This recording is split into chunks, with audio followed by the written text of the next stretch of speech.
عبده ورسوله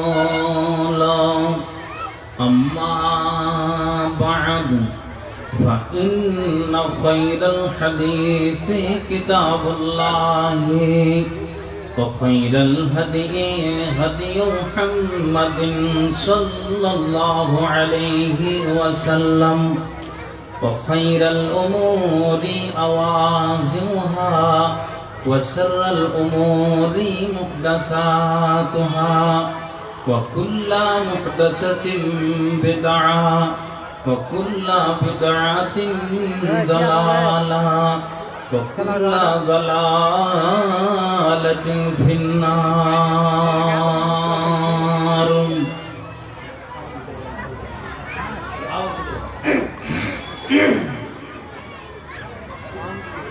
أعوذ بالله من الشيطان الرجيم.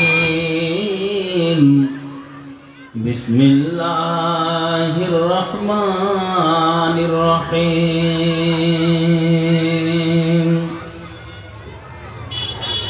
وعاشرهن بالمعروف.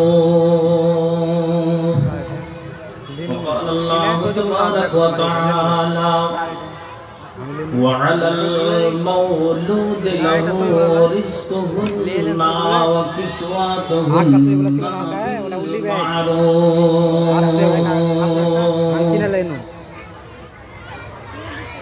وقال النبي صلى الله عليه وسلم الدنيا كلها متاع وخير متاعها المرأة الصالحة.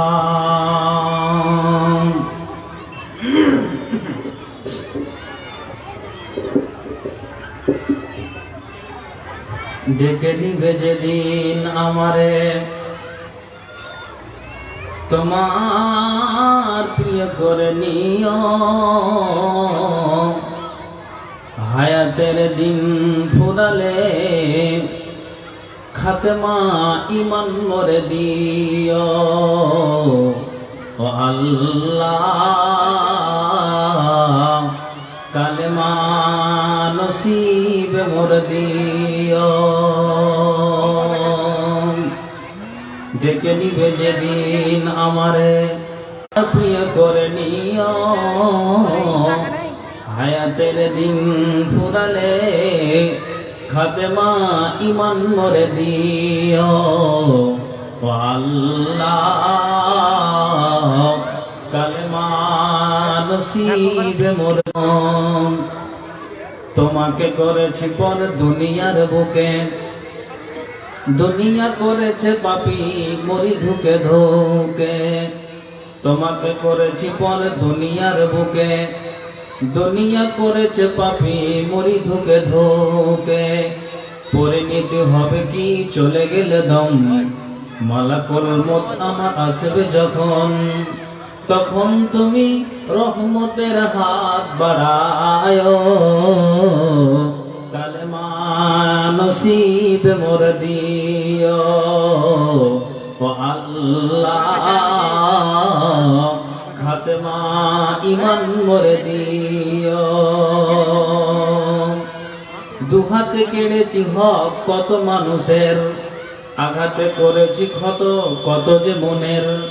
মানিনি তো তোমারে থেকেছি বিমুখ, আজাবের ভয়ে বুক কাঁপে দূর দূর। দয়াল মাবুদ মরণে কৃপা রাখিও, কালেমা নসিব মোর দিও। ও আল্লাহ খাতেমা ইমান মরে দিও। ডেকে নিবে যেদিন আমারে তোমার প্রিয় করে নিও, হায়াতের দিন ফুরালে খাতেমা ইমান মরে দিও। ও আল্লাহ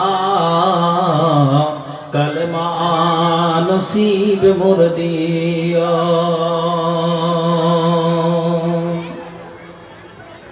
উপস্থিত কোরআন ও হাদিসের কর্ণধর ও মঞ্চে কেদারাই উপবিষ্ট যোগ্যতম সভাপতি মহাশয় এবং স্টেজে আরো অন্যান্য ওলামা ইকরামগণ, সামনে বসে থাকা পর্দা নসিনা মা ও বোনেরা, সর্বপ্রথম আল্লাহর কৃতজ্ঞতা জ্ঞাপন করি, যেই আল্লাহ আমাকে 1 বছর বিগত হয়ে যাওয়ার পর আবার আল্লাহ আপনাদের এই দাওনাপুরে হাজির করেছেন। তার জন্য আল্লাহর আমরা কৃতজ্ঞতা জ্ঞাপন করি। মা বোনেরা একটু হালে সাওয়ানে আস্তে করে বলে উঠুন আলহামদুলিল্লাহ। তারপরে পরে যিনি ইসলামের পথ প্রদর্শক, ইসলাম হিতাকাঙ্ক্ষী, আকাঙ্ক্ষিত দিনের ভিখারি, লাস্ট প্রফেট নবী মুহাম্মদুর রাসূলুল্লাহ সাল্লাল্লাহু আল্লাহুম্মা বারিক আলাইহি। সুপ্রিয়া সামনে বসে থাকা মা ও বোনেরা, আমি আপনাদেরকে কেন্দ্র করে দুটো ক্ষুদ্র আয়াত এই মাত্রই তেলাওয়াত করলাম। স্টেজে ওলামা ইকরামগণ আছেন, ওনারা অবগত, বুঝতে পেরেছেন যে বিষয়টা কি হবে। তারপরও এই ঈমানকে বৃদ্ধি করার যখন একটা সুবর্ণ সুযোগ লেগেছে বা আমরা পেয়েছি, সেটাকে হাতছাড়া না করে কোরআন এবং হাদিসের আলোচনা শুনে আমরা উভয়ে নারী পুরুষ আমলে পরিণত করতে পারি। আল্লাহ তৌফিক দিন। একবার বলি আল্লাহুম্মা আমিন। তো আমি বিশেষ করে আমি আপনাদের একটা ব্যবহারের পরিচয় দিই। এই দাওনাপুর গ্রামের মা বোনদের একটা আমি ব্যবহারের পরিচয় দিচ্ছি। ব্যবহারের পরিচয়টা কি? গত বছর যে আমি এসেছিলাম, তো আপনারা এমন নীরবে, কোনো আওয়াজ নেই, কোনো চেঁচামেচি নেই, শান্তভাবে, শান্ত মিজাজে এমন ভাবে বসেছিলেন, তো মনে হচ্ছিল না যে প্যান্ডেলে মা বোন বসে আছে। তো কি ব্যাপার, আজকে রং রূপ পাল্টে গেল, তার মানে কি বুঝতে পারি না। আমি মা বোনদের বলছি যে গত বছর যেভাবে সাইলেন্স ছিলেন, আওয়াজ বন্ধ ছিল, আলহামদুলিল্লাহ খুব ভালো লেগেছিল, কথা বলতে ভালো লেগেছিল। আপনারা চুপচাপ বসে শুনছিলেন বলে আমাকে বলতে ভালো লেগেছিল। আমি সেই মানুষটা আবার হাজির হয়েছি। আপনারা যদি এইভাবে বিশৃঙ্খলা করেন, আওয়াজ করেন, বক্তা যতই আলোচনা ভালো রাখুন, তার গুণ বসবে না। তা আপনাদের বুকের আওয়াজ বন্ধ রাখতে হবে, আর কি বক্তা বলে শুধু শুনে যেতে হবে। এটা তো অন্তত আপনারা মুখের আওয়াজ বন্ধ করে শুনবেন, এটা আশা করা যায়। চলুন, আমি আপনাদেরকে কেন্দ্র করেই কথা বলবো, ইনশাআল্লাহ সাইড কথা বলবো না। তবে আপনাদের ধৈর্য এবং আপনাদের মুখের আওয়াজ বন্ধ করে কথা শুনতে হবে। আরেকটা কথা বলি, এখন মনে করুন স্বামীর এজাজত নিয়ে আপনি জালসা শুনতে এসেছেন, তো জালসা শোনাটা ফরজ নয়, এটা হলো নফল। জালসা শোনাটা নফল, আর আপনাকে পর্দার সহিত থাকতে হবে। বলা হয়েছে মেয়েদের কণ্ঠটাও পর্দা। তো এখন যদি আপনি এই নকল কাজে এসে আপনি পর্দার গর্দা উড়িয়ে দেন, তাহলে তো আপনি আরো গুনাহ করে বসলেন। লাভটাই কি করলেন? অতএব আপনাদের মুখের আওয়াজ বন্ধ করে ফরজ কাজটাকে ঠিক একবারে বজায় রাখতে হবে। আর নকল কাজে এসেছি, জড়িত হয়েছি, এখানে আল্লাহর ফারিস্তা রহমতের অবতীর্ণ হচ্ছে। অতএব আপনারা শুধু আওয়াজ বন্ধ করেন যে আমি যে শামসি থেকে এসেছি, তো কি আপনাদেরকে আমি বলতে এসেছি, এটাই আমার অনুরোধ। চলেন আগে বাড়ি। কথা হলো এটাই যে আমরা আলেম সমাজেরা, আমরা রমজান মাসের সময় যখন আসে, তখন রমজানের আলোচনা শুনতে পাওয়া যায়। যখন ঠিক আপনার মুহররমুল হারাম মাসটা আসে, তখন ওই মাসকে কেন্দ্র করে মুহররমুল হারামের ফজিলত বর্ণনা করা হয়। যখন ঠিক জিলহিজ্জার 10টা দিন এত গুরুত্বপূর্ণ, সেই সময়কে কেন্দ্র করে, দিনকে কেন্দ্র করে তখন ইমামের আলোচনা করেন। আবার আপনাকে বলি, শেষ 20 রোজা কত করে দেওয়ার পর যখন বাকি 10 রোজা থাকে, ওখানে বিজোড় যে রাত্রি আছে 5টা, যেটাকে বলি লাইলাতুল কদর, তো ওই রাতের আপনার গুরুত্বপূর্ণ আলোচনা শোনা হয়। আপনাকে যদি বলি যে আপনারা কি শুনেছেন যে মা বোনেরা তোমরা স্বামীর ভালোবাসা রাখো, স্বামীর খিদমত করো, স্বামীর সাথে খারাপ ব্যবহার করো না, এটা যদি আপনাদের বলি, তো আপনারাও এক বাক্য উত্তর দিবেন যে হ্যাঁ, এই কথাগুলি আমরা অমুক মাওলানার মুখ থেকে, আমাদের গ্রামের কোন মৌলবীর মুখ থেকে আমরা শুনতে পেয়েছি। তবে সবকিছুই আপনারা যখন জানেন, তো আমি আর এই অদম গুনাহগার নতুন কথা কি আপনাদের বলবো? কিন্তু তারপরও আমি আপনাদের বলছি যে হ্যাঁ, কিছু কথা আপনাদের সম্মুখে আমি ব্যক্ত করতে চাইছি। একটা কবি বলেছেন যে এক হাতে কোনোদিন তালি বাজবে না, আর উভয় পক্ষ না হইলে প্রেম হয় না। তার মানে স্বামীকে যদি বিবি ভালোবাসে আর স্বামী যদি বিবির প্রতি ভালোবাসা না দেয়, সংসার জীবনে ঠিক থাকতে পারে না। এটা আপনি কাগজ আর কলমে লিখে নিন। জি, আমরা তো বলি, যেই দিন মেয়েটাকে বিবাহ করে নিজের বাড়িতে নিয়ে আসা হয়, সেদিন ওই বিবিটা স্বামীর দায়িত্বে পড়ে গেল। তো স্বামী নিজের দায়িত্বে পড়ে যাওয়াই বিবিটা, তার জন্য যে স্বামী গাছের গোটা, যে ওকে অন্যায় কথা বলবো, ন্যায় কথা বলবো, অন্যায় গালি দিব, ন্যায় গালি দিব, পুরুষ তার জন্য তুমি গাছের গোটা নয়। এই মেয়েটার সাথে তোমাকে সৎ ব্যবহার করতে হবে। আমি এটাই বলতে চাইছি যে একজন নারী যদি স্বামীকে ভালোবাসা দেয়, তো একতরফা ভালোবাসা কোনোদিন প্রেম হয় না। স্বামীকেও সে আদর আর ভালোবাসা দিতে হবে। আমি এই জন্য কথাটাই তুলে ধরছি। এই কথাটা আমি যে আলোচনা রাখতে যাচ্ছি, যে কার কিরকম পুরুষ, আপনি এখানেই বসে বসে আপনি অঙ্ক কষে নিতে পারবেন এই বক্তব্যের বিষয়ে। কার কিরকম পুরুষ, তা আপনি এইভাবেই এখানে বসে বসেই আপনি অঙ্ক কষতে পারবেন। আপনার মগজ ভিড়বে যে হ্যাঁ, আমার স্বামী আমার সাথে ভালো ব্যবহার করে না খারাপ ব্যবহার করে, আমার স্বামী বদ চলনের না ভালো চলনের, তো আপনি এখানেই বসে অঙ্ক করতে পারবেন। এই জন্য আল্লাহ তাআলা কোরআনে ছোট্ট একটি আয়াত দিয়েছেন। আমি যে আয়াত আপনাদের সম্মুখে পরিবেশন করেছি, কি কথা ভালো করে শুনবেন। আউযু বিল্লাহি মিনাশ শাইতানির রাজীম। ওয়া আশিরহুন্না বিল মা'রুফ।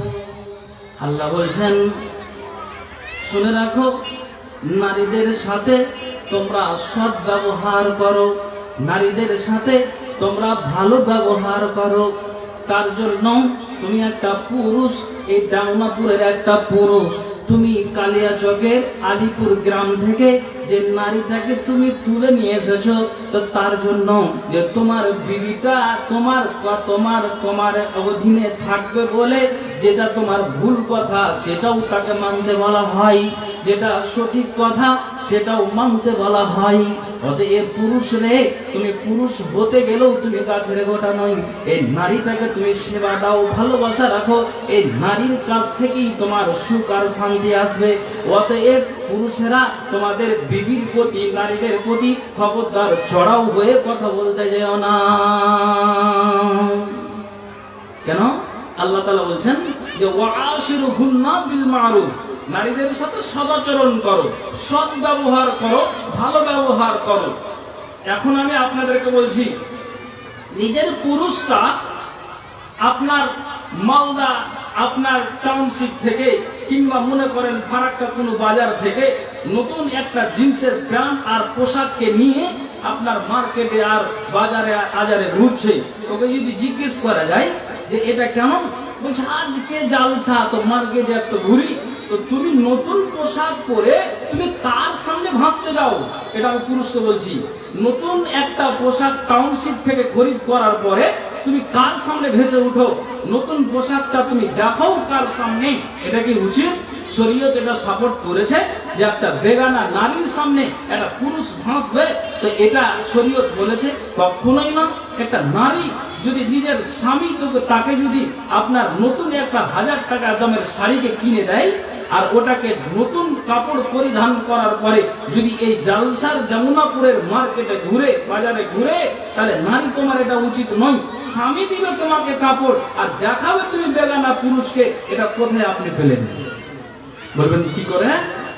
এই দুজনের যদি এরকম সংঘর্ষ থাকে, আর দুজনের যদি ভিতরে এইরকমের যদি আপনার কি করে মূলখণ্ড হয়ে যায়, মন চড়ে যায়, সংসার জীবন ঠিক থাকবে না। আপনি বলবেন কেন? আল্লাহ কোরআনে কি বললেন? পুরুষদেরকে যে নারীদের সাথে আচরণটা ভালো করো, খারাপ করিও না, ওদের কাছ থেকেই তোমরা উন্নত হবে। কি করে? আমি আপনাকে বুঝাচ্ছি। ঠিক ইবনে আব্বাস বলছেন যে যেদিন আমি দেখলাম, দেখেন পুরুষ এখান থেকে আপনাকে জ্ঞান নিতে হবে। কি জ্ঞানের কথা? ইবনে আব্বাসের মতো একজন জালিল কাদার সাহাবী, উনি বলছেন যে যেদিন দেখলাম যে আমার বিবিটা আমার জন্য একটা নতুন পোশাককে পরিধান করার পরে সুন্দর করে নিজের বিবিটা আমার মাথার কাপড়টাকে খুলে আমার সামনে বসে গেল কিংবা দাঁড়িয়ে গেল, ওই বিবিটা আমাকে খুশি করার জন্য, আমাকে আনন্দ দেওয়ার জন্য আমার বিবিটা আমার সামনে ভেসে যায়। তো দেখলাম যে যেদিন আমার বিবিটা আমাকে আনন্দ দেওয়ার জন্য একটা নতুন পোশাককে পরিধান করে আমার সামনে ভেসে যায়, তো তেমনি যেন আমিও ইবনে আব্বাস বাড়ির ভিতর থেকে আলমারি থেকে একটা নতুন কিংবা আয়রন করা একটা পোশাক কিংবা জুব্বাকে নিয়ে আমি গায়ে দিলাম, আর গায়ে দিয়ে আমি আমার বিবির সামনে ভেসে গেলাম। কেন ভাসলাম? যে যখন আমার বিবি আমাকে ভালোবাসা দিল একটা নতুন পোশাক পরিধান করে, তো তেমনি আমি ইবনে আব্বাস আমি একটা নতুন পোশাক কিংবা একটা সুন্দর আয়রন করা পোশাককে পরিধান করে আমি তার সামনে ভেসে গেলাম। এটা কি হয় জানো? হে, একটা নতুন পোশাক যদি বিবি পরিধান করে নাই আর স্বামীর সামনে যদি ঘুরে আর ফিরে, এটা জেনে রাখো স্বামীর মহব্বতের টান আসবে, ভালোবাসা আসবে। তেমনি ইবনে আব্বাস বলছেন যখন বিবি আমার জন্য এই কাজটা করে, তখন আমিও নতুন পোশাক পরে আমার বিবির সামনে ভেসে যাই। কি বুঝতে পারলেন? তাহলে দুজনকে যদি দেখা দেখি করে বা হয়, তাহলে এটা ভালোবাসা আর মহব্বত দ্বিগুণ বেড়ে যায়। ইবনে আব্বাস বলছেন যখন বিবি আমার জন্য সাজে, তো আমিও তো তার জন্য সেজে যাই। আর তোমাকে নতুন শাড়ি দিয়েছে মেলাতে ঘোরার জন্য নয়, আর তুমি যে নতুন ডিসকাউন্টের আপনি প্যান্ট নিয়েছে আর পোশাক নিয়েছে আজারে আর বাজারে ঘুরবে অন্য নারীকে দেখার জন্য, এটাও তোমার জন্য ঠিক নয়। তাহলে ইবনে আব্বাস থেকে এই পুরুষকে জ্ঞান নিতে হবে, আর ওই ইবনে আব্বাসের বিবি থেকে নারীদের জ্ঞান নিতে হবে যে হ্যাঁ, যেই নারী ইবনে আব্বাসের বিবি বলছেন এটা কি করি? স্বামীকে আনন্দ দেওয়ার জন্য করি। বলছেন আমি মাঝে মাঝে কি করতাম, আমি আমার স্বামীকে খুশি করার জন্য মাথার কাপড়কে খুলে দিয়ে স্বামীর সামনে ওপেন হয়ে গেলাম। স্বামীর সাথে তো বিবির কোনো পর্দা নেই, পর্দা নেই। আপনি যতটাই ওপেন হতে পারেন বরঞ্চ আপনার নেকি আছে, স্বামীর মহব্বত এটাতে বাড়ে যাবে, তেমনি আপনারও মহব্বত স্বামীর প্রতি বেড়ে যাবে। তো ইবনে আব্বাস বলছেন আমরা মাঝে মাঝে দুজন নতুন পোশাক পরে দেখা দেখি করি। তাহলে এখান থেকে আমাকে আর আপনাকে এই কথা মগজে উঠাতে হবে যে হ্যাঁ কি কথা বলা হলো। চলুন আপনাকে আগে বাড়ি। আল্লাহ তাআলা কোরআনে ছোট্ট যে আয়াতটি দিয়েছেন কি ওয়াআশিরহুন্না বিল মারুফ, নারীদের সাথে সৎ ব্যবহার করো, নারীদের সাথে খারাপ আচরণ করিও না।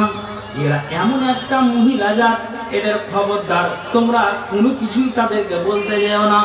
কিন্তু নবীজি নিজেই বলছেন যে আমার 9টা বিবি, যদি আর 2টাকে আপনি যোগ দিয়ে দেন তাহলে লন্ডি দিয়ে 11টা নবীজির বিবি, তা আপনি 2টাকে বাদ দিয়ে আপনি 9টা বিবিকে আপনি গুনে নেন, তো আল্লাহ পাকের রাসূল বলছেন যে আমার বিবিদেরকে আমি কি করতাম, কোনদিনের জন্য আমি 9টা বিবি নিয়ে ঘর সংসার করেছি, কোনদিন আমার বিবিদেরকে আমি চোখ রাঙিয়ে কথা বলিনি, আমার বিবিদেরকে আমি চোখ লাল করে কথা বলিনি। আমার বিবি যদি কোনো একটা ছোট একটা অন্যায় করেছে, আমি নবী মুহাম্মদ এটাকে ইশারাতে মহব্বতের টানে এটাকে আমি মাটিতে মিশিয়ে দিয়েছি, আমি এটাকে ভুলিয়ে দিয়েছি, কিন্তু আমি আমার বিবিদেরকে আমি চোখ লাল করে কথা বলিনি, অন্যায় কথা বলিনি। ভুল হতে গেলেও আমি নবী মুহাম্মদ ওটাকে মাটির তলাতে আমি মিশিয়ে দিয়েছি। জি, বুঝতে পারলেন? তাহলে এখান থেকে পুরুষের জ্ঞান নিতে হবে। এখন যদি বিবির যদি কোন রকমের অন্যায় হয়ে যায়, আরে হয়ে যায়, মারতে নিষেধ নয়, আচ্ছা এরও একটা পিছনে হাদিস আছে, আমি ওই দিকে যাইনি, তবে আপনাকে যেখানে এখন যাচ্ছি সেই কথাই বলছি। বলছি কেন? কেন? যে ওদের কাছ থেকে আমি মহব্বত পাই, ভালোবাসা পাই। একটু হালকা ফুলকা ভুল হতে গেলে ওটাকে আমি চোখের ইশারাতে মহব্বতের টান মেনে আমি আমার বিবিদের ভুল ত্রুটিকে ক্ষমা করে দিই। তাহলে এখান থেকে পুরুষের জ্ঞান নিতে হবে। তাহলে আপনার পুরুষ কিরকম আচরণের, আপনি এখান থেকে বিবেচনা করেন যে হ্যাঁ আমার স্বামী হুট কথাতে আমাকে মারে, আমার স্বামী হুট করে আমাকে গালি দেয়। আল্লাহু আকবার। আমি আমার এলাকার অঞ্চলের কথা বলছি, সারাদিন ওই পুরুষটা মদের ভাট্টিতে থাকে, আর সারাদিন মদের ভাট্টিতে থেকে যখন বাড়ি প্রবেশ করবে, রহিমার মানে খাবার কি করেছিস, আমি তো জানি তুমি এগুলো খেয়ে আসবে, আর আইসা তুমি আমাকে বকা দিবে, তো আমি তোমার কথা বরদাস্ত করে পারি। যেমন টেবিলে খাবার আছে, ওখানে খাবার রেডি করা আছে, তুমি ওই জায়গাতে গিয়ে তুমি খাবারটা খেয়ে নাও। তুই আমাকে বলবি যে টেবিল থেকে খাবার খেয়ে নি, মানে ওই যে মদ খেয়ে আছে, তার জন্য বিবি কোন অন্যায় কথা বলেছে, তার জন্য সাটা লাঠি নিয়ে গরু আর মহিষের যে লাঠিগুলো থাকে ওই লাঠি দিয়ে আপনার পা 3 থেকে 4 বাড়ি কষে দিল। এটা বাস্তব। কষে যখন দিল তো ও তো পরের মেয়ে, অভিযোগ কার কাছে জানাবে? এটা হাদিস করার কথা নয়, বাস্তব কথা বলছি। আরে শুধু বলেছে তোমার জন্য সব রেডি আছে, তো ওখানে তো তুমি খাবার খেতে পারো, কিন্তু এটা এক তো তুমি তোমার মুখের দুর্গন্ধ সহ্য করা যায় না, পরের মেয়ে তোমার সেবা আর খিদমত করে, তোমাকে সম্মান দেয়, আর তুমি এইভাবে অন্যায় আচরণ করে যাচ্ছ, তারপরও তোমার সম্মান স্বামী বলে করে দেয়, তার জন্য এরকম আঘাত। আল্লাহু আকবার। আমি আপনাকে বলছি কি, নবীজির মুখ থেকে আপনি কি ভাষাটা শুনলেন, যা বলছেন যে না আমি কোনোদিন চোখ লাল করে আমি অন্যায়ভাবে কথা বলিনি। কেন? ইসলাম নারীদেরকে যেদিন থেকে সম্মান দিয়েছি, আমি নবী মুহাম্মদ সাল্লাল্লাহু আলাইহি সাল্লাম, সেদিন থেকে আমি তাদেরকে সম্মান আর মর্যাদা দিয়ে চলি। আল্লাহু আকবার। তাহলে পুরুষকে এইভাবেই আপনাকে মাথায় আর মগজে আপনাকে উঠাতে হবে।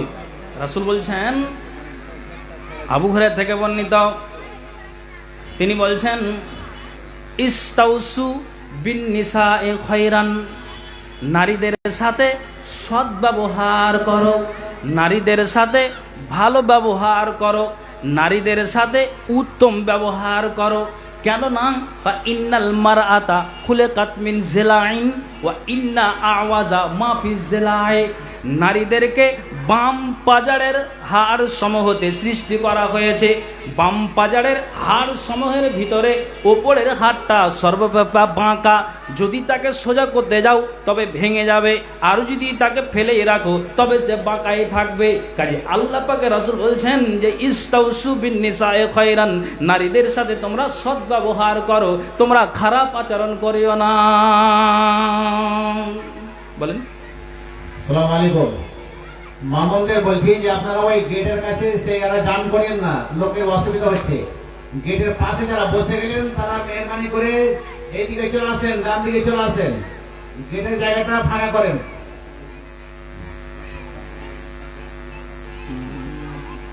শুরু করবো করে?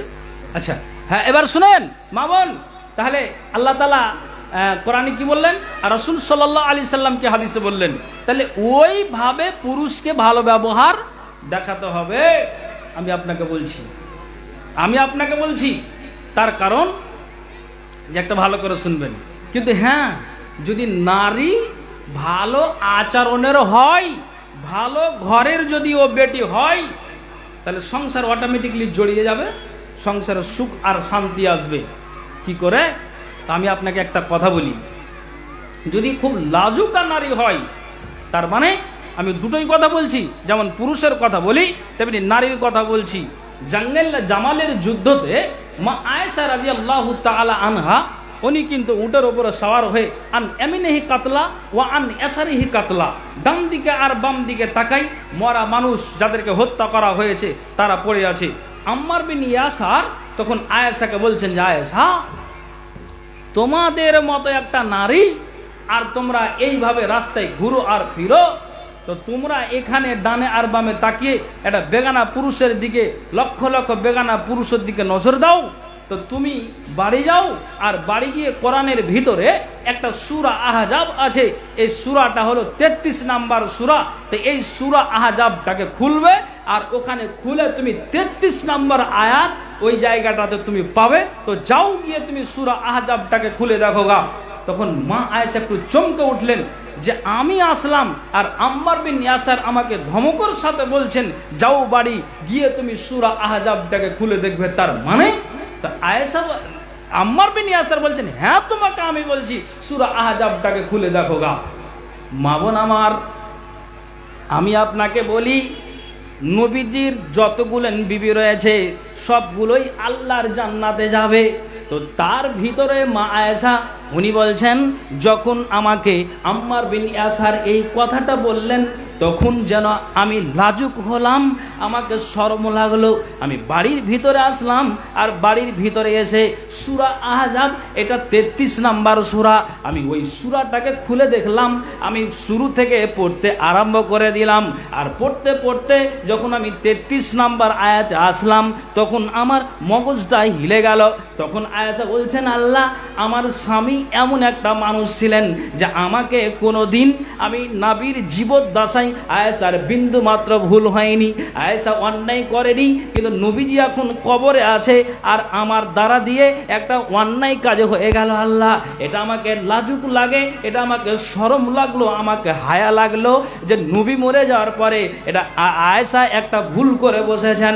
তখন তিনি আয়েশা বলছেন যে আমার অন্তরে একটা কথা গাঁথা ছিল, আমার অন্তরে একটা কথাকে আমি গোপন রেখেছিলাম, যেই কথাটা দুনিয়ার মানুষকে আমি প্রকাশ করতে পারিনি, যেই কথাটা আমি দুনিয়ার মানুষকে আমি বলতে পারিনি, যেই কথাটা আমি দুনিয়ার মানুষকে আমি বলিনি।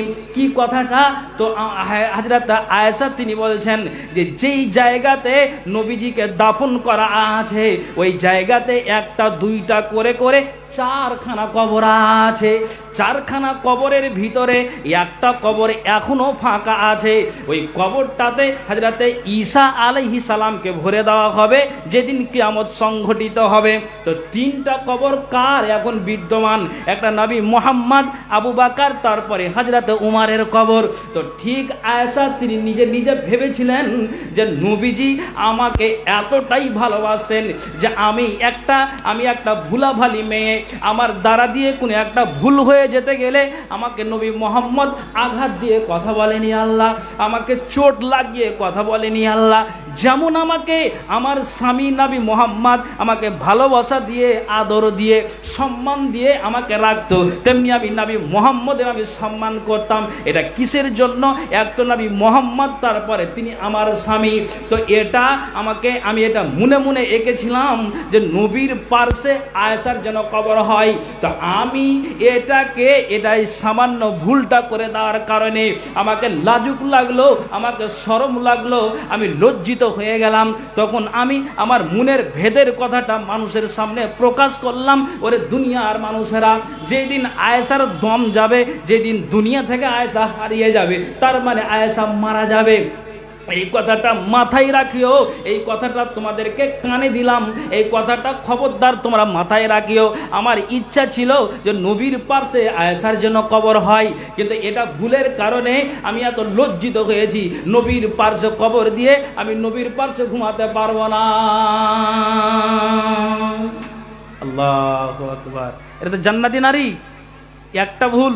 তো আপনার মতো নারীর হাজার হাজার ভুল করছেন, তা আপনি কি একবার অঙ্ক কষেছেন যে আমার দিনে আজকে এই ভুলটা হলো, আমার রাত্রে এই ভুলটা হলো, একটা ভুলের কারণে যদি আয়েশার মগজটা হিলে যায়, তখন আয়েশা সেই দিন প্রকাশ করেছিলেন যে জান্নাতুল বাকিতে যারা যারা নবীর বিবিরা ঘুমিয়ে আছেন ওখানেই যেন আয়েশার দাফন হয়। আল্লাহু আকবার। একটা মুখ দিয়ে কথা আয়েশা বের করলেন, ও কথাটা কি মগজে উঠলো যে জীবদ্দশায় নবীজি আমাকে আঘাত দেয়নি তো আমিও আয়েশা দিইনি, আর নবী মরে যাওয়ার পরে, স্বামী মরে যাওয়ার পরে এটা অন্যায় হয়ে গেল, আমাকে শরম লাগলো, কি করে স্বামীর পাশে যাই? তাহলে আপনার দ্বারা দিয়ে যদি একটা অন্যায় হয়ে যায়, তাহলে ওই আয়েশার মতো আপনাকে মগজ হিলাতে হবে যে না এটা ঠিক, এটা শরীয়ত জায়েজ নয়, এটা সঠিক কথা নয়, এটা আমার দ্বারা দিয়ে অন্যায় হলো। আপনি নিজে নিজে কল্পনা করবেন, জল্পনা করবেন যে না মনে হয় এটা আমার ঠিক নয়। যে আপনাকে বলছি, তাহলে দুজন দুজনের ভালোবাসা কত, যে আমাকে শরম লাগলো, হায়া লাগলো যে আমি অন্যায় করে কি করে স্বামীর পাশে যাই। আল্লাহু আকবার। এবার আয়েশার দিক দিয়ে হলো, এবার নবীর দিক দিয়ে একটা কথা বলি যে আপনার মগজে উঠবে। একদিন যেই দিন আয়েশার পালি, নবীজির একাধিক বিবি, তো নবীজি পালি করে থাকতেন। তো যেদিন আয়েশার কামরাতে রসুলের পালি, আয়েশার কামরাতে যেদিন এসেছেন, তো সেদিন কিন্তু ওই দিন আল্লাহ পাকের রাসূল তিনি কিন্তু একটা কথা বারবার বলছেন, কিন্তু আয়েশা এটা শুনতে পেয়েছেন। একটা কথা জেনে রাখেন, মেয়ে যতই ভালো হোক, একটা পুরুষ আরেকটা যদি বিবিকে বিয়ে করে নাই, সতীনের ঝালাস সহ্য করতে পারবে না, যতই বেটি ছেলে ভালো হোক। কিন্তু ঠিক আয়েশা সামনে নবী মুহাম্মদ সাল্লাল্লাহু আলাইহি সাল্লাম তিনি একটা কথা বলছেন, হায় আমার খাদিজা। দেখেন, বুঝেন, আপনাকে বাজে কথা বলিনি এখনো, আর বলবো না ইনশাআল্লাহ। কি বলছেন? হায় আমার খাদিজা, হায় আমার খাদিজা, হায় আমার খাদিজা, হায় আমার খাদিজা, হায় আমার খাদিজা।